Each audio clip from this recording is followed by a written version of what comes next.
Stranger Things is growing up in Season 4 with a terrifying new villain and plenty of nods to a classic slasher series. But that's not the only 80s classic getting the nod from the show this year. From anime to X-Men, here are all the references in Stranger Things Season 4 Part 1. Warning, spoilers ahead.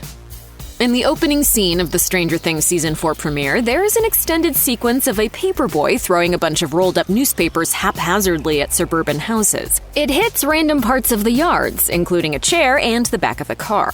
This could be a reference to the Midway arcade game, the self-explanatory Paperboy. It came out in 1985, a year before the fourth season of Stranger Things takes place. In fact, Paperboy came out for home consoles such as the Nintendo Entertainment System, or NES, a year later in 1986, which fits with the season, even if the scene itself takes place before the actual season proper. In the game, you would play as the titular Paperboy and attempt to throw your newspaper rolls to the designated houses. The closer to the house, the higher your score, though you would still get points if it didn't land exactly at their doorstep, including if you broke their windows.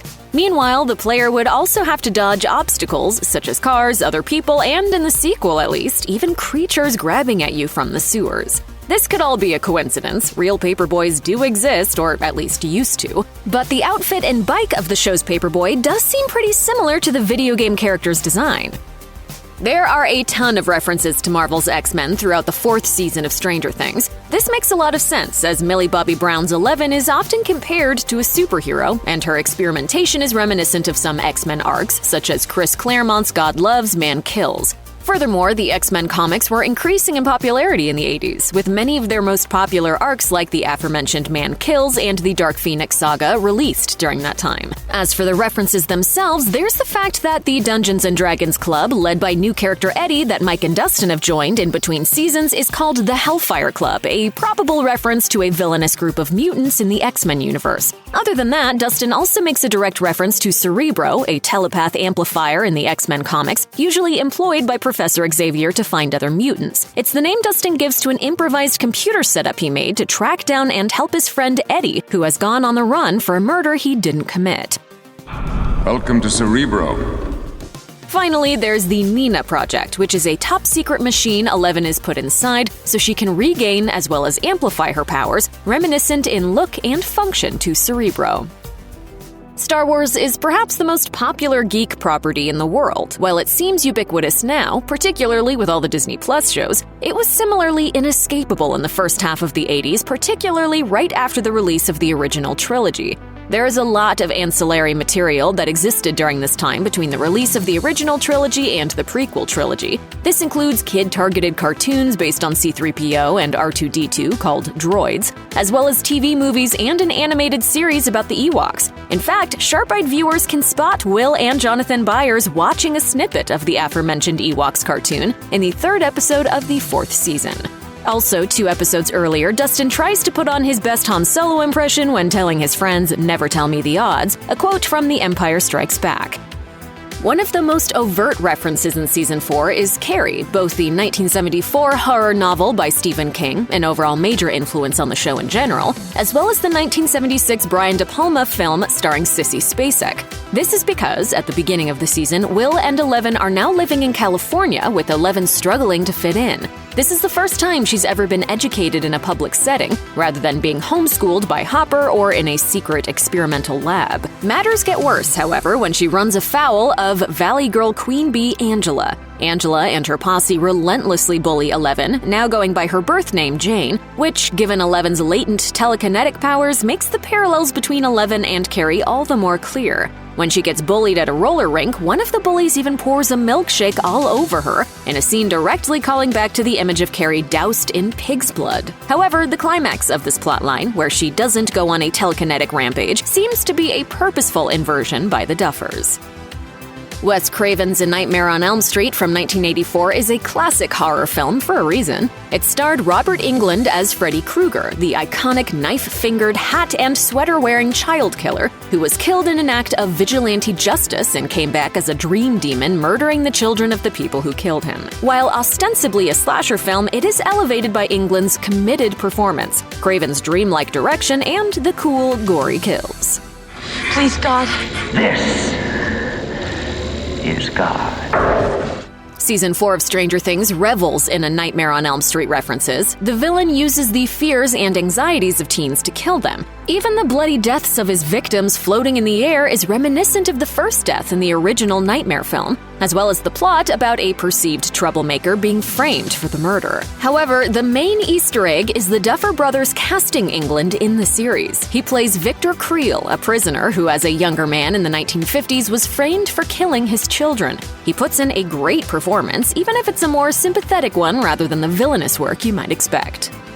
The popular tabletop role-playing game Dungeons & Dragons, or D&D, has always been a big part of Stranger Things. In fact, the pilot episode opens with the main quartet, Mike, Dustin, Lucas, and Will, playing the RPG. It even plays a pivotal role in the characters defeating the villains of the Upside Down throughout the series. This includes helping them understand the fourth season's new villain, which they've dubbed Vecna, based on a wizard who harnesses the powers of a dark realm.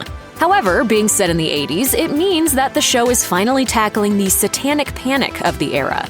During this time, certain activities, like playing Dungeons & Dragons, were considered legitimately evil in a supernatural sense. This was spurred on by a growing evangelical movement during the conservative Reagan administration. The artist Jack Chick of the infamous Chick Tracts comics was an acolyte of both extreme evangelicalism and conservatism, and immediately jumped on the anti-D&D bandwagon. He wrote and drew the strip Dark Dungeons, where a girl uses spells she learned from D&D to control people. In episode 2 of Season 4, basketball star Jason, whose girlfriend Eddie was framed for killing, retells nearly the same hypothetical about why Eddie, a known D&D player, is dangerous. Eddie Munson. He's a part of that freak devil cult Hellfire. At the end of Season 3 of Stranger Things, viewers saw Hopper get blown up during the last episode, sacrificing himself in an attempt to stop the encroaching Upside Down. However, we also got a tantalizing after-credits scene that hinted that he might be alive in a Russian prison. This means that Season 4 deals with Joyce and Murray attempting to find and rescue Hopper from the Soviet Union. This is set in motion when they find what looks like a ransom note and a phone number to call.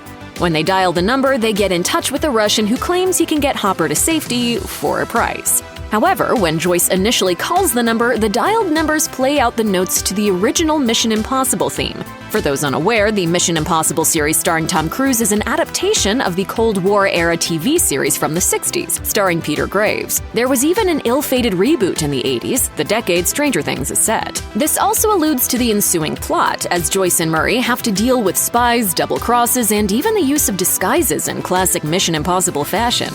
It's also worth noting that one of the Tom Cruise starring films started with Ethan Hunt escaping a Russian prison, so it's clearly not a coincidence. Aside from Star Wars, The Lord of the Rings might be the biggest nerd property on the planet. Written by English professor and linguist J.R.R. Tolkien, The Lord of the Rings is about a group of dwarves, elves, hobbits, humans, and wizards sent on a quest to destroy a magical ring, so an evil warlord named Sauron can't use it to control the world. The backbone of all modern fantasy stories, even Stranger Things, owes a lot to Tolkien. So, during the penultimate episode of Season 4, it's no surprise when Eddie compares the mission to stop Vecna with stepping into Mordor to stop Sauron. While they spout off quotes and character names, it comes into clear focus later how similar the Upside Down actually looks to Mordor. Eddie also mentions the burning of the Shire, better known as the scouring of the Shire. Outside of a small flash forward, this isn't in the movies. It happens after Sauron is defeated. It's a reference to the wholesome town of Hawkins succumbing to hate and fear, as well as the supernatural threat of the Upside Down. The grandfather clock motif throughout the fourth season of Stranger Things seems out of place at first glance. Eventually, it is made clear that such references are to the original Creel house, where one first realized his latent and devastating psychic powers. However, more than that, this is a reference to the classic graphic novel Watchmen by Alan Moore and Dave Gibbons. Clocks play a big part in the comic in a couple ways. For one, there's the Doomsday Clock ticking ever closer to midnight. There's also the Watchmen character John Osterman, who is put into a particle accelerator and ripped apart into atoms, but eventually reconstructs himself into an all-powerful superhero. In the comics, John Osterman's father was a watchmaker, and it is heavily implied that his father's tutelage gave Jonathan the knowledge of how things are put together, and is what helped him reconstruct himself after being split apart. This becomes more clear as one describes his backstory to Eleven and Nancy in a montage scored by Philip Glass's Pruitt Igoe and Prophecies, the same song Zack Snyder used in his 2009 Watchmen feature film adaptation.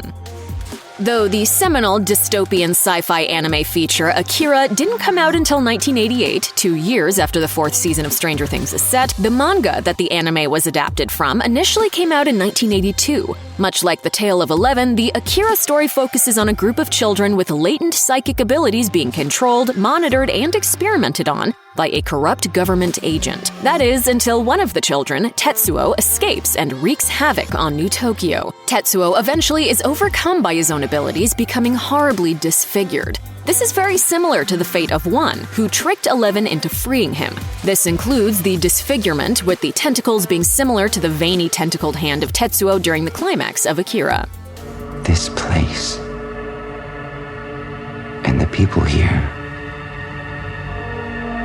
are not what you think.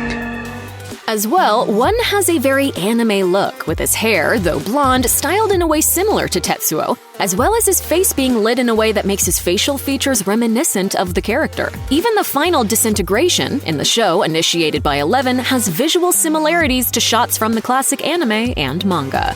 Check out one of our newest videos right here, plus even more Looper videos about your favorite movies and TV shows are coming soon. Subscribe to our YouTube channel and hit the bell so you don't miss a single one.